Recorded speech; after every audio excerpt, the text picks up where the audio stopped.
اس پر ایک لطیفہ سناؤں گا بہت پیارا حدیث کی شرح میں. حدیث اس طرح وان جابر، حدیث پاک پہلے ملاحظہ ہو جسے امام دارمی رحمۃ اللہ علیہ مقدمے ہی کے اندر لائے، شروع میں لائے. حدیث اس طرح ہے، زیادہ ٹائم نہیں لوں گا، بس سن لو تھوڑا سا.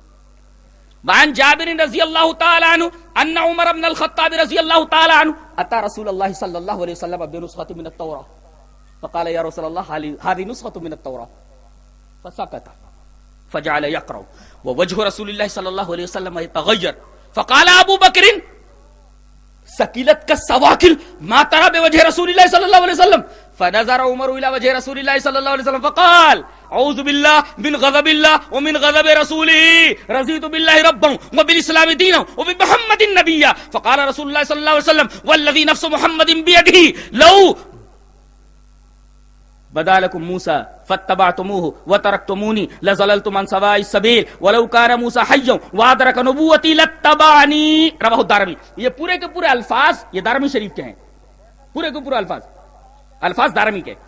حضرت جابر فرماتے ہیں کہ حضرت عمر رضی اللہ تعالیٰ عنہ ایک تورات کا نسخہ لے کر نبی کریم صلی اللہ علیہ وسلم کے پاس آئے، کہا کہ اللہ کے رسول یہ تورات کا ایک نسخہ ہے. آپ نے دیکھا، خاموش ہو گئے. فسکت. اب جب دیکھا انہوں نے کہ نبی خاموش ہو گئے تو پڑھنے لگے. فجعل یقرأ، بگن ٹو ریڈ، پڑھنے لگے. اس اب پڑھتے جا رہا ہے، ادھر نبی کریم صلی اللہ علیہ وسلم کا چہرہ مارے غصے کے سرخ ہوتا جا رہا ہے. مزاج دان نبوت حضرت ابو بکر رضی اللہ تعالیٰ عنہ نے آپ کا چہرہ انور دیکھا. حضرت عمر سے ڈانٹ کر کے کہا سکیلت کا سواکل، ارے رونے والیاں تیرے اوپر روئے. ما ترى بوجه رسول اللہ صلی اللہ علیہ وسلم، تو رسول اللہ صلی اللہ علیہ وسلم کا چہرہ مبارک نہیں دیکھ رہا ہے. حضرت عمر نے جب نگاہ اٹھائی تو پڑھنے میں مشغول تھے. نگاہ جب اٹھی چہرہ دیکھا تو گھبرا گئے، کانپ گئے، کہنے لگے اعوذ باللہ من غضب اللہ ومن غضب رسولہ.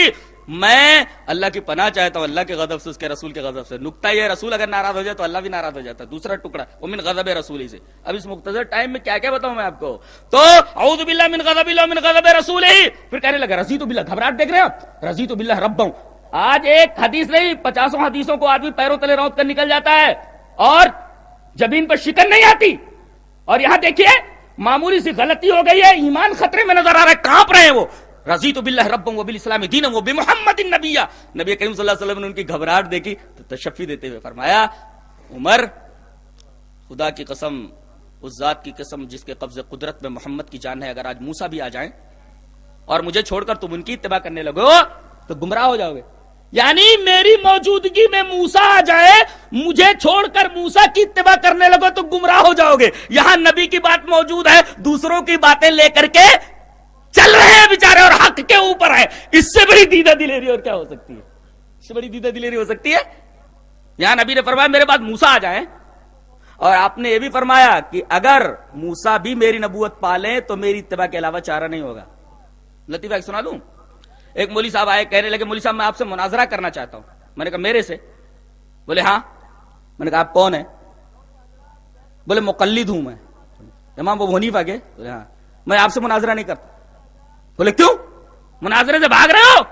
میں نے کہا مناظرے سے نہیں بھاگ رہا ہوں بیٹا، مناظرے پر آ جاؤں گا تو میں بھی قاسمی ہوں، چھٹی کا دودھ یاد دلا دیتا. ہاں یاد رکھو، مناظرہ میں دوسری وجہ سے نہیں کرنا چاہ رہا. بولے وہ کیوں؟ وجہ کیا ہے، سبب کیا ہے؟ میں نے کہا کہ اگر مناظرہ کروں گا تو رسول اللہ صلی اللہ علیہ وسلم کی شان میں گستاخی ہوگی. ہاں پھر رسول کی شان میں گستاخی ہوگی اگر آپ مناظرہ کریں گے تو کیسے گستاخی ہوگی؟ میں نے کہا کہ میں اپنے نبی کو لاؤں گا، میں حدیث ہوں، نبی کو لاؤں گا. تم میرے نبی کے مقابلے میں کس کو لاؤ گے؟ امام ابو حنیفہ کو. ہے میرے نبی کے مقابلے میں امام ابو حنیفہ کھڑے ہونے کے قابل ہے؟ میں نبی کی بات پیش کروں گا، تم امام ابو حنیفہ کی بات کو پیش کرو گے.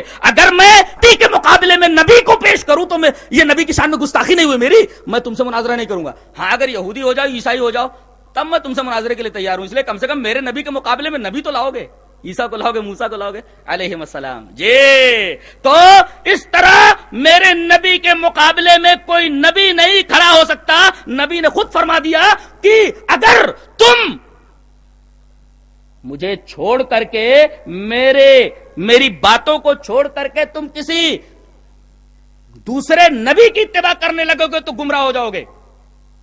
بتائیے آپ. تو نبی کی بات کو چھوڑ کر کے دوسروں کی بات کے اوپر چلنا اور اس کو ایکسپٹ کرنا، اس کو لازم قرار دینا، واجب قرار دینا، کتنی بڑی شوق چشمی ہے، کتنی بڑی ڈٹائی ہے۔ اللہ تبارک و تعالی ہمیں نیک عمل اور اچھی سمجھ کی توفیق عطا فرمائے۔ وآخر دعوانا الحمدللہ رب العالمین۔